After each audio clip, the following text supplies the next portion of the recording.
قبل ما نبدأ أنا عاوز أشكركم ففضل الله ودعمكم. بعد ما كنت عيل كحيان ما يعرفوش غير أبوه وأمه بقيت قائد ل25 ألف عملاق مستعدين لاحتلال الأرض من بكرة. بس إن شاء الله دي هتكون مجرد البداية، فإحنا حاطين هدف إن إحنا نوصل ل50 ألف قبل نهاية السنة. وعشان المناسبة الحلوة دي جبت لك حكاية أسطورية أكيد هتعجبك، فشد حزام الأمان ويلا بينا نبدأ حكايتنا.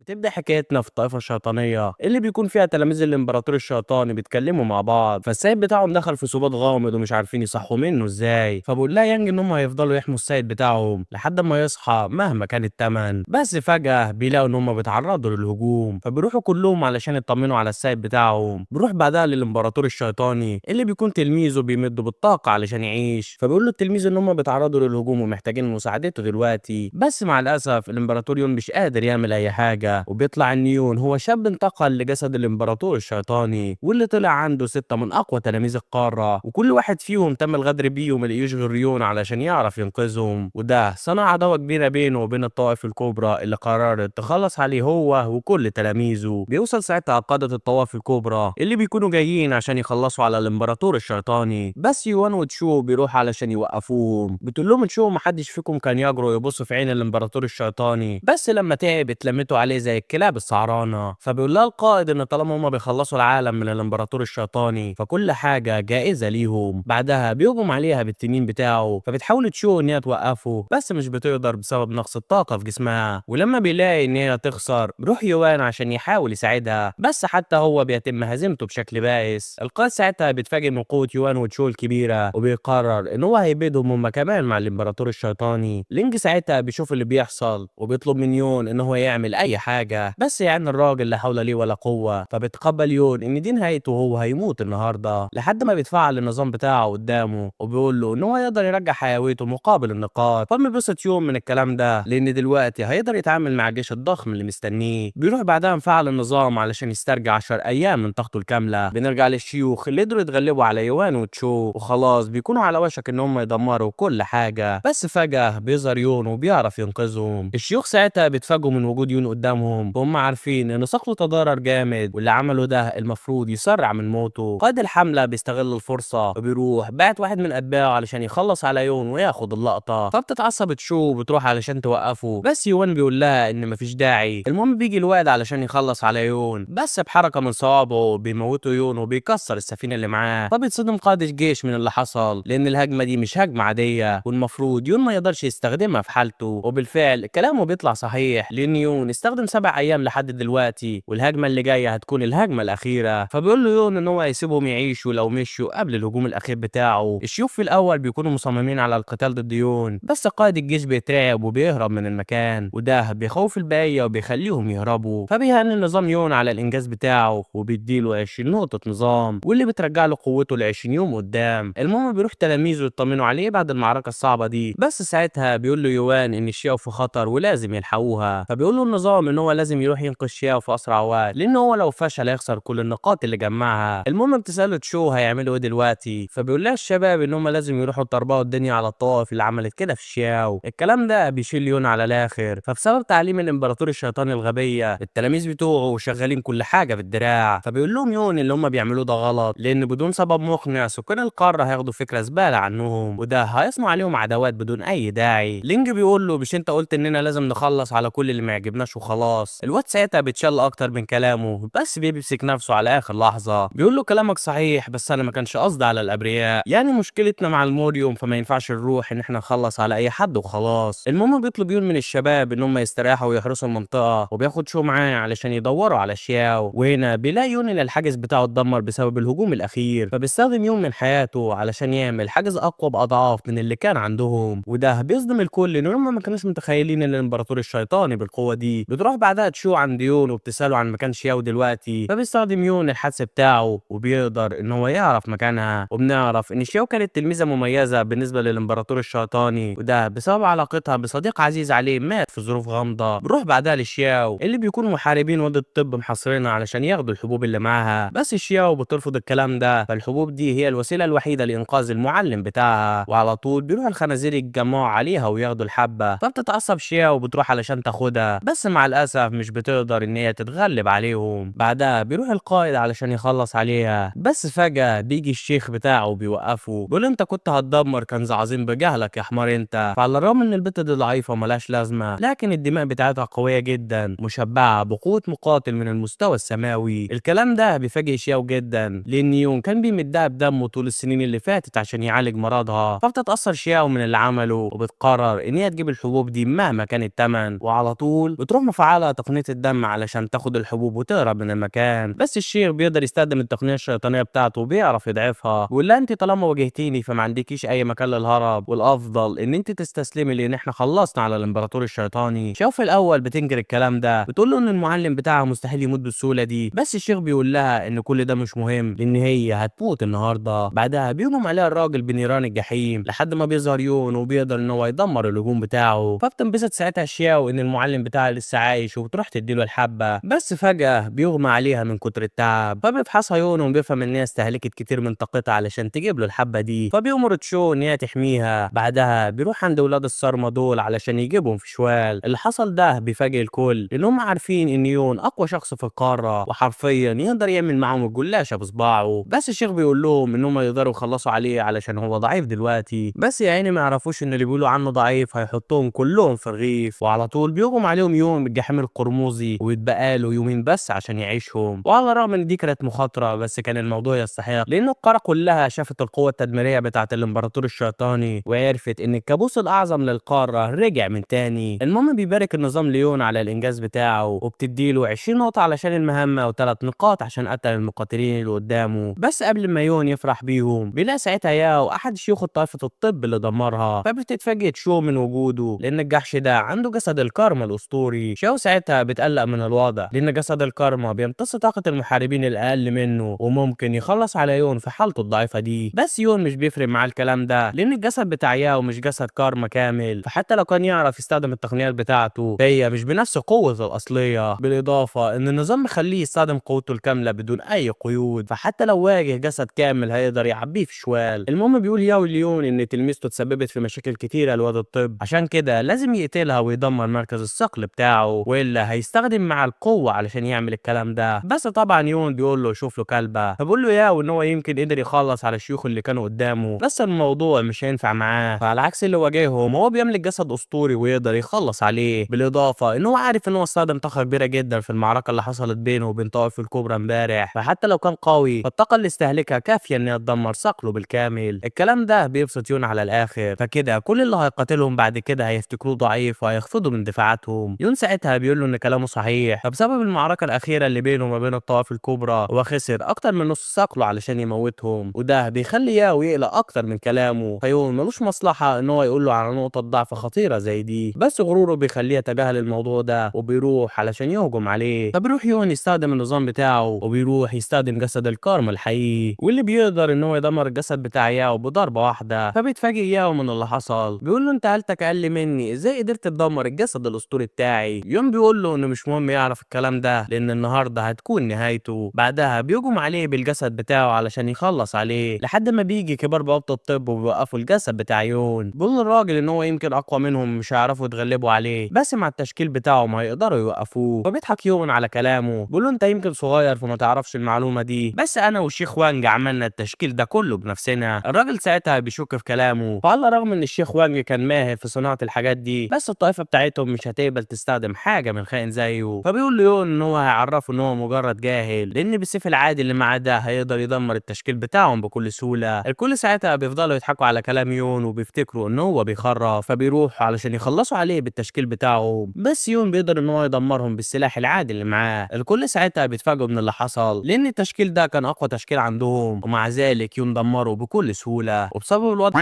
اللي هم فيه بيحاولوا ان هم يتكلموا مع يون بالهداوه، وبيطلبوا منه ان هو يحل الموضوع بالتفاوض. كبير المجموعه بيخاف من الوضع، فعلى الرغم ان يون استهلك كميه كبيره من الطاقه لكن هو لسه واقف قدامهم ولا كأن عمل اي حاجه. فبيفهم ان يون كان بيضحك عليهم الفتره دي علشان يخليهم يهجموا عليه ويدمرهم مره واحده. شياو ساعتها بترفض ان هي تتفاوض معاهم، وبتطلب من يون ان هو ما يسمعش كلامهم ويخلص على الكلاب دول. فبيقول لها يون ومين قال لك ان انا هسيب حد فيهم؟ العيال دي جت على النسوان بتوعي فحكموا على نفسهم بالموت. وعلى طول بيروح يون مخلص عليهم بضربه واحده. فبيبارك ساعتها النظام ليون على انجازه. بعدها بتقول له ان هو لازم ينتقم لتلاميذه عشان يخلص المهمه الرئيسيه بتاعته، وعلى الرغم ان يون ما كانش عارف ايه الجائزه لكنه بيقرر ان هو يعملها علشان ينتقم لتلاميذه. بنروح بعدها لقاعه الطوائف الصالحه وبنشوف تشين سيد واد الطب بيتكلم مع الطوائف الكبرى وبيعرفهم بكل اللي حصل في الطائفه بتاعته بعد ما عادوا الامبراطور الشيطاني، فبيطلب منهم الدعم علشان يواجهوا يون ويخلصوا عليه. بس اغلب الشيوخ بيرفضوا الفكره دي، بالذات ان هم شافوا يون وهو بيخسر صقله على منصه النجوم، فما فيش اي مجال ليه للنجاه، وده بيخليهم يلوموا تشين على اللي حصل للطائفه بتاعته. فلو كان عنده شيوخ اقوياء زي اللي عندهم ما كانش يون هيفشخهم بالسهوله دي. الكلام ده بيعصب تشين على الاخر وبيقرر ان هو ينتقم منهم على كل اللي عملوه. بنرجع ليون اللي بيكون بيعالج اصابات شياو الكبيره، فبيقول لها يون ان ما كانش في داعي توصل نفسها للمرحله دي، وبيطلب منها ان هي تحط الاولويه لحياتها بعد كده. بس البت بتقول له ان هي ما تقدرش تعمل كده، فهو انقذ حياتها عدد مرات لا يحصى وهي عاوزه ترد الجميل بتاعه باي شكل. بيوصل بعدها الشباب للمكان واللي بيشكروا يون على انقاذه لشياو، فبيقول لهم يون ان كلهم تلاميذه اللي تعهد بحمايتهم، وبغض النظر عن الظروف هو المسؤول عن الموضوع ده. الكلام ده بيفاجئ يوان على الاخر، لان يون كان شخصيه جافه وحاده جدا، فما كانش متوقع ان هو يظهر لهم الاهتمام بتاعه بالشكل ده. بتسال ساعتها شياو يون عن اللي حصل لوانج المعلم الاول بتاعها، فعلى الرغم ان هو كان اكتر شخص وافي لواد الطب لكن الكل فضلوا يتهموه بالخيانه لحد ما مات. فبيقول لها يون ان حتى هو ما يعرفش السبب، اخر مره راح ليه لقاه ضعيف جدا وعلى شفير الموت، وكانت اخر وصيه ليه ان هو لو سمع اي حاجه سيئه عنه ما يعملش حاجه ويخلي باله من شياو مهما حصل. بس الغريبه ان بعد ما مات انتشرت اخبار ان هو شارك في صنع سم الطاعون الاسود الشيطاني، فبتتفاجئ شو من الكلام ده لان الطاعون الشيطاني كان مرض شديد الخطوره وكان بيخلص على البشر والصقرين بغض النظر عن قوتهم، وبسببه مات اكتر من نص مليون شخص في سنه واحده. يون بيقول لها انه على الرغم ان دي كانت كارثه على القاره كلها لكن كانت السبب في ازدهار واد الطب، لان هم كانوا اول ما اكتشفوا العلاج فحققوا سمعه وارباح خرافيه. فبيفهم الكل ان دي كانت مؤامره محبوكه واتدبس فيها وانج بدون اي ذنب. وهنا بيدي النظام مهمه ليون ان هو يكتشف حقيقه موت وانج، وفي المقابل هيحصل على 100 نقطه نظام. يون طبعا بيتفاجئ من كبر المكافاه وبيكون هيوافق، بس بيحس ان الموضوع هيكون خطير بما ان الجوائز بالكميه دي، ولكن بيقرر ان هو ينفذها علشان ينتقم لصاحبه. فبيقترح عليه لينج ان هو يروح ويحقق في الموضوع ده بداله، بس يون بيقول له ان قوه جسده ضعيفه دلوقتي ومش هيقدر يعمل كده، بالاضافه ان وانج كان صديقه هو فلازم يروح هو علشان يلاقي الحقيقه بنفسه. وبسبب كلامه بتطلب منه الشياو ان هي تروح معاه علشان تساعده، وهذا رغم ان يون كان رافض الموضوع في البدايه علشان صحتها، لكن الخلبوصه بتعرف تقنعه بطريقتها الخاصه. بيروح بعدها الاتنين بعدها على واد الطب، فبتساله الشياو وهم لابسين كده ليه. يوان بيقول لها ان هم بيعملوا كده عشان محدش يعرفهم ويجيبوا المعلومات اللي هم عاوزينها. ساعتها بيشوف الشاب ابو شعر بني ده عندهم واللي بيكون متضايق من خساره طائفتهم قدام الامبراطور الشيطاني. صاحبي بيقول له انت عبيط ولا ايه يا رين؟ الامبراطور الشيطاني كان اقوى مقاتل في القاره لما كان في شبابه، فطبيعي ان هو يعمل من شيوخنا بطاطس محمره. بس رين بيقول له ان الكلام ده ملوش لازمه دلوقتي، فالطوائف الكبرى هتشوفهم ضعفاء والكل هيبدا يستضعفهم. بيوصل ساعتها الشيخ لو عندهم وبيامر لين ان هو يبطل اللي بيعمله الا هيعاقبه، فبيعتذر رين وبيطلب منه ان هو يسيبه المره دي. ساعتها بيقول له يون ان كلامه صحيح ولازم يشوفوا حل قبل ما تنتهي الطائفه بتاعتهم. فبينبسط رين ان في حد متفق على الكلام بتاعه وبيطلب من يون ان هو يجي معاه علشان يتكلموا على انفراد. بيروحوا بعدها كلهم على الغابه علشان يتكلموا، فبيسال رين ساعتها عن اسم يون عشان يتعرف عليه، فبيعرفوا يون باسمه عادي هو وشياو، وده بيخليه يتفاجئ ان اسمه زي اسم الامبراطور الشيطاني اللي فشخهم. يون بيقول له ان هو مش هيسمح ان الموضوع ده يستمر، فبعد ما يرفع من قوته هيروح يكسر دماغ الامبراطور الشيطاني ويريح القاره من شره. المهم بيسال يون عن الشيخ وانج اللي كان صديق مقرب للامبراطور الشيطاني، فبيقول له رين ان الموضوع معقد وهو مش فاهم حاجات كتير بس يقدر يقول له على كل اللي يعرفه. فالشيخ وانج كان علاقته قويه جدا مع الامبراطور الشيطاني واللي قدر ان هو يساعده في حاجات كتيره في الطائفه، اهمها ان هو اكبر الشيوخ ساعتها ان هم يخلوا وانج سيد واد الطب. بس ده ما عجبش كتير من الشيوخ ساعتها وفي النهايه خلصوا عليه بشكل بائس. بس يون بيقول له ان اكيد كان عندهم سبب غير الامبراطور الشيطاني علشان يعملوا حاجه زي كده، لين بيقول له ان كلامه فعلا صحيح. فالزعيم وانج حصل على لولوت الشبح بعد ما فتح نعش ملك السم الاسطوري، ولما بيسمع يون الكلام ده بياخد شاو علشان يدغدغوا واد الطب على دماغهم. فبيجي تشين ساعتها عنده وبيأمر تلاميذه ان هم يستعدوا للمعركه، بس المفاجأة ان العيال من كتر الخوف بيركبوا قرون زي الشاو علشان ينضموا للطائفة الشيطانية. فبيضحك يون على اللي حصل، بيقول له بما ان اتباعك باعوك انا جاي علشان اجيبك في شوال دلوقتي. فبيتعصب تشين من الكلام ده، بيقول له انت عاوز مني ايه يا عم؟ انت مش كفايه ان انت دمرت الشيوخ بتوع الطائفه بتاعتي وده شملت كرامتنا قدام الناس، جاي تعمل عندنا ايه تاني؟ هي ناقصه خراب. فبيقول له يون اللي انا عملته قبل كده علشان حاولتوا تقربوا للتلاميذ بتوعي، المره دي انا جاي علشان اخلص الحساب بتاعكم مع وانج. فبيتفاجئ تشين من الكلام ده وبيقرر ان هو يخلص على يون النهارده. بيقول له بطل كلام فارغ يا عم يون، الشيخ وانج كان شخص فاسد متعطش للدماء لدرجه ان هو عمل الطاعون الاسود علشان يقتل الابرياء بدون سبب، بس بما انك مشتاق له فانا هبعتك عنده دلوقتي. وفجاه بيطلع تشين الثعابين الشيطانيه بتاعته وبيروح يهجم على يون، بس يون بيقدر ان هو يقطع التعابين بالسيف بتاعه لحد ما بيظهر واحد من التعابين وراه وبيعرف يلدغه. فبيبسط تشين من الوضع لان التعبان ده شديد القوه وحرفيا يقدر يخلص على مقاتل نصف سماوي بكل سهوله. بس اللي ما يعرفوش ان اللدغه دي اخذت 3 ايام بس من يون فمش هتاثر فيه، وده بيخلي تشين يستغرب من الوضع لان المفروض يون ينهار بعد اللدغه اللي اخدها. فبيفتكر تشين ان يون بيلعب بيه علشان ما يظهرش ضعفه لحد ما بيتفاجئ ان يون بيستخدم جسد الكارما بتاعه وبيكسر المكان بالكامل. بيروح بعدها عند يون وبيأمره ان هو يقول له حقيقه موت وانج. تشين في البدايه بيرفض ان هو يقول له اي حاجه لحد ما بيروح يون وبيقطع دراعه، بيقول له انت مش هتضحك عليا، فانا عارف ان الموضوع ليه علاقه باللؤلؤه الشيطانيه. بيروح بعدها لين اللي بيكون رايح على اوضه الطب علشان يشوف اللي حصل دلوقتي. فبيفكر في الفعل الغريب اللي عمله يون من شويه، ومجرد ما قال له على اللي يعرفه عن وانج اخذ بعضه ومشي على طول. المهم بيوصل رن المكان علشان يشوف الكلام على ايه، بس بيتفاجئ ان يون مبهدل تشين على الاخر. المهم بيبدا تشين يعرفه بالحقيقه، فلما انتشر الطاعون بدا وانج ان هو يدور على حل للوضع، وخلال صناعته للعلاج عرف ان طائفه السحابه الزرقاء هي السبب في كل اللي حصل. ولما بلغ تشين بالوضع طلب منه ما يقولش حاجه ويسيبه يتصرف. بس الخنزير راح لرئيس طائفه السحابه وقال له على كل حاجه، فاتفق مع الراجل انه هيديله الترياق ومع تقنيه الثعبان الشيطاني، بس في المقابل لازم يتخلص من كل الادله واللي على راسها كان الطبيب وانج. فبيقول له يون ان في حاجه مش مظبوطه، فوانج كان اقوى شيخ في الطائفه ومحدش فيهم كان يقدر يقتله، فازاي وصل للحاله دي؟ شين بيقول له ان هو اللي عمل كده في نفسه لان هو خاف على اشياء ولحد فيهم يأذيها لو اعترض. وبمجرد ما بيخلص بيروح يون مخلص عليه بضربه واحده، بيقول له في الاول كنت هسيبك بعد ما تقول لي الحقيقه، بس بعد اللي سمعته انت تستاهل الحرق والشن. بعدها بيروح يون عند الشاو علشان يواسيها، بيقول لها بدل ما تعيطي لازم تفرحي من الكلام ده، فاحنا دلوقتي عرفنا من الكلب اللي عمل كده في وانج ونقدر نروح وننتقم منه. ولسبب ما بيقرر ان هو ياخد رن معاه. يروح بعدها الثلاثه عند طائفه السحابه فبتساله الشاو عن الخطه بتاعتهم. يون بيقول لها ان الفكره بتاعته بسيطه، الطائفه حاليا بتعمل اختبارات لقبول التلاميذ الجدد، فكل اللي عليهم انهم ينجحوا في الاختبارات ويروحوا يفرتكوا الشيوخ بتوعهم. وعلى الرغم ان رن كان متفق معاه لكن من جواه كان مرعوب على الاخر لان دلوقتي هو اتدبس مع الامبراطور الشيطاني في المجزره الكبيره دي. بيوصلوا ساعتها كلهم لمكان الطائفه، فبيروح رن علشان يسال عن مكان التسجيل. الموجودين هناك بيقولوا له ان هو يقدر يستنى في الطابور لحد ما ينادوا على اسمه. بعدها بيسال رن يون هيعملوا ايه دلوقتي. يون بيقول له انهم هيراقبوا الوضع لحد ما يشوفوا هيوصلوا لايه. بيجي ساعتها كبير الشيوخ علشان يتكلم مع الطلاب اللي قدامه، بيقول لهم ان اختبارات السنه دي هتكون مختلفه عن غيرها، فالسيد الشاب للطائفه موجود معاهم النهارده وده هيرفع من معايير القبول 3 اضعاف. وعلى الرغم من مظهره الخارجي لكن كبير الشيوخ كان متضايق من وجود السيد الشاب بالذات، ان هو كان بيطلع فلوس كتير من الرشاوي لما ما كانش بيجي عندهم. شياو ساعتها بتتعرف على السيد الشاب وبتقول ليون ان ده هو الحيوان اللي معاه اللؤلؤه الشيطانيه. فبينبسط يون من الكلام ده وبيطلب من رين ان هو يسجلهم في المسابقه، وده علشان يستغلوا الحشد اللي في المكان فيقدروا يخلصوا على السيد الشاب وياخدوا اللؤلؤه. بيبدا بعدها المختبر ينادي على يون عشان يبدا الاختبار بتاعه، وده بيخلي الكل يستغربوا من وجوده لان باين عليه ان هو كبير في السن ومستحيل يقدر ينجح في الاختبار ده، وده بيخليهم متاكدين ان هو هيفشل في الاختبار. المهم بيبدا يون الاختبار بتاع الصقل بتاعه بس بيلاقي ان الحجر ما عملش اي حاجه. الكل ساعتها بيضحك على اللي حصل ده لان كده يون ما عندوش قاعده صقل اصلا. بس فجاه الحجر بيطلع نص ساطع لحد ما بيتكسر بالكامل، فبيتفاجئ المختبر من الوضع وبيخلي يون واحد من طلاب النخبه. المهم بعد ما بتخلص الاختبارات بيروح كبير الشيوخ عند السيد الشاب علشان يعرض عليه طلاب السنه دي، فبيقول له السيد الشاب ان هو عاوز يون واللي معاه علشان يكونوا من اتباعه، بس في الحقيقه الخنزير عاوزهم علشان يكونوا الخدم بتوعه. بعدها بيروح السيد الشاب واخدهم على المدينه، بيسالوا يون هم رايحين فين دلوقتي، فبيقول له السيد الشاب ان هو عاوز يتفسح شويه، فمن ساعه ما رجع الامبراطور الشيطاني للقاره وابوه حبسه في الطائفه عشان ما يحصلوش اي حاجه، بس بوجود محاربين اقوياء زيهم هيعرف يتمشى في المدينه براحته. طبعا الشباب بينبسطوا في الكلام ده، فده عز الطلب برضه. المهم بيقول ليون ان هو يعرف مكان حلو يقدر يتسلى فيه ومحدش يعرفه، وطبعا السيد الشاب بيوافق ان هو يروح على هناك. بعدها بيوصلوا كلهم لنص الغابه، فبيزعق السيد الشاب ليه وبيساله هم رايحين فين دلوقتي، بس يون مش بيرد عليه وبيروح نازل في ضرب على اخره. بيقول له محدش قال لك ان انت ما ينفعش تمشي مع حد ما تعرفوش، ولا انت تعرف احنا مين ولا ايه؟ الواد بيقول له ان ده مش مهم لان ابوه اعلى من اي حد في القاره. فبيقول له يون على كده بقى ابوك اعلى من الامبراطور الشيطاني ولا ايه؟ فبيترعب الواد من الكلام ده وبيحاول ان هو يهرب، بس يون بيعرف ان هو يقبض عليه. بعدها بيطلب منه يون يقول له كل حاجه عن اللؤلؤه الشيطانيه. فبيقول للواد ان ظهرت قدامهم بوابه مؤديه للعالم الشيطاني، فهو راح وفريقه علشان يشوفوا ايه اللي جوه العالم ده، لحد ما لقى جثه فيها لؤلؤه شيطانيه. بعدها انتشر الطاعون وقتل كل الفريق بتاعه. فبيستغرب يون من كلامه وبيساله ليه هو ما تاثرش بالسم ده. بيقول له الواد ان ده بسبب اللؤلؤه، فالطاقه الشيطانيه اللي كانت بتخرج منها حمته من السموم. المهم بعد ما بيتاكد يون ان هو سجل كل حاجه، بياخد اللؤلؤه وبيخلص على الكلب ده. فبيهني النظام يون على الانجاز ده وبيديله 100 نقطه نظام، ومعاها بيفتح المتجر بتاعه. بس يون لما بيشوف المتجر بيلاقي ان هو غالي جدا واقل حاجه فيه ب 200 نقطه بحالهم. فبيقول له النظام ان المتجر بيستهلك نقاط الجداره واللي بتختلف عن النقاط بتاعه النظام بتاعه، فلما هيخلص مهام معينه هياخد النقاط دي، بالاضافه ان اي حاجه هيدفعها في المتجر هيرجع له ثمنها الشهر اللي جاي. فبينبسط يون من الكلام ده لان كده محدش هيعرف يوقف نموه. بس اللي ما يعرفوش ان زعيم الطائفه بيعرف ان ابنه مات واكيد هيعمل اي حاجه علشان ينتقم ليه. بتعمل بعدها جنازه ضخمه للسيد الشاب واللي بيكون فيها يون والبقيه، وده علشان يستخدموا التسجيل اللي معاهم علشان يبرئوا سمعه وانج. بيروح بعدها قائد الطوائف عند ابو السيد الشاب واللي بيروحوا يعزوه وبيسالوه عن مين اللي عمل كده في ابنه. فبيقول لهم ان راجل ان يون هو اللي قتل ابنه لان الكنز بتاعه اظهر اللحظات الاخيره بتاعت موته وعرف ان يون هو اللي قتله. فبيتعصب رين وبيكون هيعرفهم الحقيقه، بس يون بيقول له ان ده مش الوقت المناسب لكده. سيد الطائفه ساعتها بيطلب الدعم من قاده الطوائف الكبرى، فلو تعاونوا معاه اكيد هيخلصوا على يون بكل سهوله. قاده الطوائف بينبسطوا من الاقتراح ده لان هم هيقدروا يستخدموه ككبش فداء علشان يختبروا قوه يون. فبيقولوا ليه ان هم موافقين على الاقتراح ده، بس لازم يبعتوا فرقه استكشاف الاول. الزعيم بيقول لهم ان هو مستعد يروح دلوقتي علشان ينتقم لابنه، بس فجاه بيظهر يون عنده علشان يخلص الحسابات اللي بينهم. بس يا ترى ايه خطه يون، وهل هيقدر يتعامل مع قاده الطائف ولا لا؟ ده اللي هنعرفه في القسم الثاني من حكايه يون الامبراطور الشيطاني. فلو عجبتك الحكايه حط لايك واشترك في القناه، وما تنساش تكتب لي رايك في الحكايه علشان لو عجبتكم نستمر ان شاء الله، واشوفكم على خير باذن الله.